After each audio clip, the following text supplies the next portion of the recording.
अवधूत चिंतन श्री गुरुदेव दत्त श्री स्वामी समर्थ. नमस्कार मंडळी, मी गृहिणी ब्लॉगमध्ये मी प्रिया तुम्हा सगळ्यांचं नेहमीप्रमाणेच अगदी मनापासून स्वागत करते. आजचा दिवस तुम्हाला खूप छान शुभ जाऊ आणि तुमच्या मनातल्या सगळ्या चांगल्या इच्छा आपल्या स्वामींच्या कृपेने लवकरच पूर्ण होत हीच स्वामी महाराजांच्या चरणी प्रार्थना करून आपण आपल्या आजच्या व्हिडिओला सुरुवात करूयात. तर मंडळी, येत्या 20 तारखेला म्हणजे या महिन्याच्या नाही, मार्च महिन्याच्या, तर 20 मार्च रोजी आहे आपल्या श्री स्वामी समर्थ महाराजांचा प्रकट दिन. आता प्रकट दिन म्हटलं की आता बऱ्याच जणांच्या काही सेवा देखील सुरू झालेल्या असतील. म्हणजे कुणाचे 108 पारायण, कुणाचे 21 दिवसांचं, कुणाचं 11 दिवसांचं असं चालू झालेलं असेल.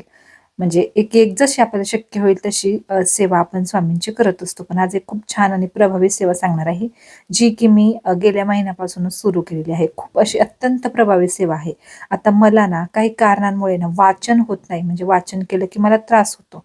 त्यामुळे मग मला काय होतं की पारायण करणं सध्या तरी जमत नाहीये. पण हा, मी ठरवलेलं आहे की जसं मला थोडासा आराम मिळेल ना या म्हणजे प्रॉब्लेममधून, तर तसं मी परत पारायणाला सुरुवात करणार आहे. म्हणूनच मग मी स्वामींच्या प्रकट दिनानिमित्त एक सेवा सुरू केलेली आहे. इतकी प्रभावी सेवा आहे. याआधी मी ती सेवा केलेली आहे आणि त्या सेवेने मला भरपूर काही दिलेलं आहे. इव्हन म्हणजे मी तर करतेच, पण त्याचबरोबर माझ्या अगोदरपासून माझे मिस्टर ती सेवा करतात. खूप अत्यंत प्रभावी सेवा आहे. म्हणजे आजपर्यंत फक्त त्या एका सेवेमुळे जे जे काही माझ्या मिस्टरांनी म्हणजे मागितलेलं आहे किंवा त्यांना इच्छा होती की त्या गोष्टी त्यांच्या आयुष्यात याव्यात, तर त्या सगळ्या गोष्टी झालेल्या आहेत. इतकी प्रभावी सेवा आहे. फक्त ती मनोभावे करायची आहे. आणि असं काही नाही की ही सेवा करत असताना तुम्ही नॉनव्हेज खाऊ शकता किंवा नाही. ज्या दिवशी तुम्ही नॉनव्हेज खाल त्या दिवशी ही सेवा टाळायची, इतर वेळी तुम्ही करू शकता. आता ही सेवा करण्याला विशेष असे काही नियम नाही आहेत. फक्त ज्या दिवशी तुम्ही नॉनव्हेज खाल त्या दिवशी ही सेवा नाही करायची. आता ही सेवा कुठली आहे, तर ही आहे स्वामी महाराजांच्या लिखित जपाची सेवा. म्हणजे श्री स्वामी समर्थ हा जो षडाक्षरी मंत्र आहे ना, या मंत्रामध्ये अफाट ताकद आणि शक्ती आहे. म्हणजे फक्त या मंत्राच्या म्हणजे उच्चाराने आणि लिखित स्वरूपात आपण या सेवा केल्याने इतके बदल आपल्या आयुष्यामध्ये घडतात. जशी तारक मंत्राची ताकद आहे ना, तशीच या स्वामी समर्थ महाराजांच्या जपाची पण ताकद आहे. आता आपण एरवी जेव्हा रोजची सेवा करतो तेव्हा आपण स्वामी समर्थ जप करतोच, परंतु लिखित जप करत असताना आपण काही गोष्टी पाळायच्या आहेत. ते सगळ्यात महत्त्वाचं म्हणजे ही सेवा म्हणजे या सेवेला सुरुवात करत असताना ती कशी करायची आणि कशा पद्धतीने ती सेवा करायची हे तुम्हाला मी आता सविस्तर सांगते. त्यामुळे व्हिडिओ स्किप न करता संपूर्ण बघा, म्हणजे ऐका, म्हणजे तुम्हाला समजेल.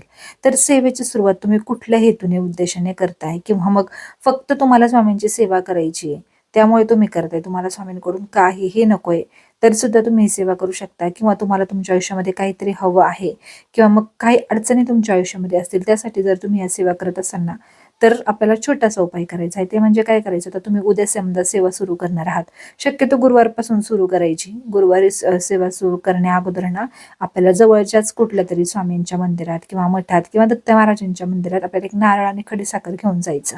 आणि तिथे गेल्यानंतर काय करायचं, आपली जी इच्छा आहे ना ती आपल्याला सांगायची आहे मंदिरात बसून. म्हणजे जे काही तुमच्या कुटुंबातले काही म्हणजे प्रॉब्लेम्स असतील, नवरा बायकोचे काही प्रॉब्लेम्स असतील किंवा इतरही व्यवसाय असो किंवा आर्थिक प्रगतीच्या बाबतीत असो किंवा मुलांच्या बाबतीत असो, कुठल्याही म्हणजे कुठल्याही समस्येला अगदी 100% खात्रीशीर उपाय या म्हणजे सेवेने होतो. म्हणजे कितीतरी लोकांनी स्वामींची लिखित नामजपाची सेवा केलेली आहे. तुम्ही अजूनही व्हिडिओ पाहू शकता. खरंच इतकी प्रभावी सेवा आहे. मग काय करायचं, तिथे मंदिरात जाऊन तुम्हाला ज्या गोष्टीसाठी तुम्ही ही सेवा करताय ते सांगायचं आणि ती गोष्ट पूर्ण झाल्यानंतर तुमची इच्छा आहे की काही तुम्ही 5 मुलांना जेवू घालाल किंवा एखाद्या अनाथ आश्रमात अन्नदान कराल किंवा अक्कलकोटला स्वामींच्या भेटीला जाल, असं काहीतरी तुम्हाला स्वामींना सांगायचं आहे. म्हणजे थोडक्यात तुम्हाला स्वामींना नवस बोलल्यासारखं करायचं आहे की ही जी सेवा आहे ना मी यासाठीच करते की माझं सगळं काही छान होऊ द्यात आणि तुमच्या कृपेने जर सगळं व्यवस्थित झालं तर नक्कीच मी या अशा अशा गोष्टी करेल.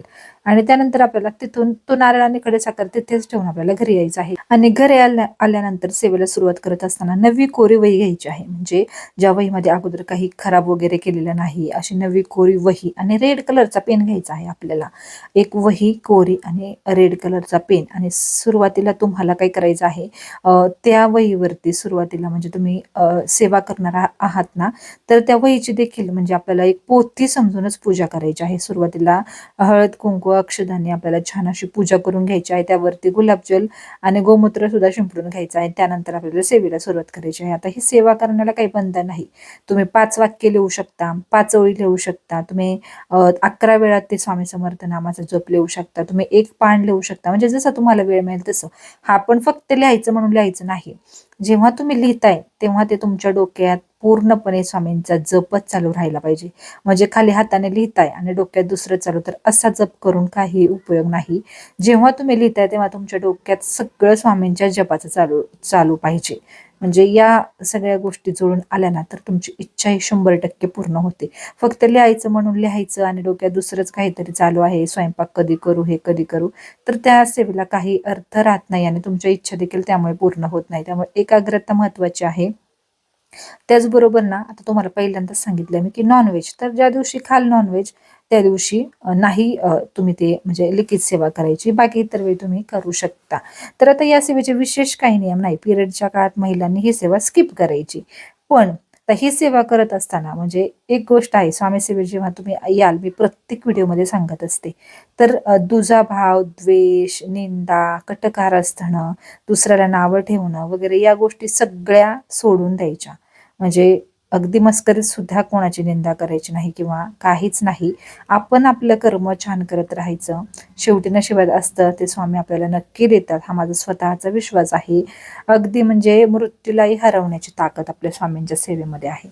त्यामुळे प्रकट दिनानिमित्त कुठली ना कुठली सेवा जर तुमची करण्याची इच्छा असेल, पण जास्त वेळ नसेल तुमच्याकडे किंवा तुम्ही तुमच्या घरामध्ये चालत नसल्याचं, अशी बरीचशी कुटुंब आहे ज्यांच्या घरात स्वामी सेवा चालत नाही, तर अशी सेवा तुम्ही नक्की करू शकता, स्वामींच्या लिखित जपाची सेवा. त्यामुळे म्हटलं की मी ही सेवा चालू केली, तर तुमच्याशी सुद्धा हा व्हिडिओ थोडक्यात मी शेअर करावा, तुम्हालाही थोडाफार याचा फायदा होईल. तर नक्की ही सेवा करा आणि तुम्हाला बघायची छान रिझल्ट हे 100% येतील. फक्त मनोभावे करायची आणि स्वामींच्या म्हणजे कसं सेवा करत असताना स्वामींशी एकरूप होऊनच ती सेवा करायची.